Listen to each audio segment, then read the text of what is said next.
Bonjour à tous. Bienvenue au réseau de surveillance côtière citoyenne de la Côte. Dans cet espace, nous explorons les clés pour comprendre, protéger et gérer nos côtes de manière résiliente. Cet épisode est la 5e partie d'une série de 9 épisodes consacrés à un sujet fascinant, les profils de plage. Aujourd'hui, nous allons découvrir un outil très spécial pour la science citoyenne, le profileur de plage mono-utilisateur. C'est une méthode simple et fiable pour décrire la forme de notre plage et observer son évolution au fil du temps. Ce profileur est né en 2008 grâce à Jacques Puléo et son équipe de chercheurs. Son idée était simple, créer un outil précis et facile à utiliser, améliorant l'existant et le rendant accessible à tous. Le profileur a un design unique, tel un symbole hashtag. Ses barres verticales et horizontales lui confèrent une stabilité optimale, et son bras mobile assure une mesure à niveau.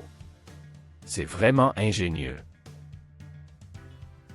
Son principal avantage est qu'il ne peut être utilisé que par une seule personne. Léger, il ne fatigue pas et permet des mesures rapides, jusqu'à 2 mètres par minute. Cela simplifie grandement le travail sur le terrain. Et le meilleur, c'est son prix. Il est bien moins cher que d'autres équipements professionnels.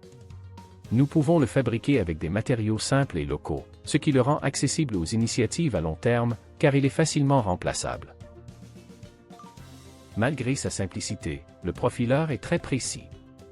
Différentes personnes peuvent obtenir des résultats similaires et une courte formation suffit pour l'utiliser. Même le traitement des données est facile. Le profileur de plage mono-utilisateur est plus qu'un outil, c'est une innovation qui nous donne les moyens d'agir. Il permet à nos communautés de participer activement à la surveillance de nos côtes. Ensemble, nous pouvons faire la différence. Merci de nous rejoindre dans cet épisode et n'oubliez pas de consulter les autres parties de la série. Cette vidéo a été générée avec l'IA et fait partie du projet « Améliorer l'action climatique des scientifiques citoyens sur la côte et de la Nouvelle-Écosse pour soutenir la gouvernance des risques à plusieurs niveaux », financé par le Fonds de mobilisation des connaissances du MEOPAR.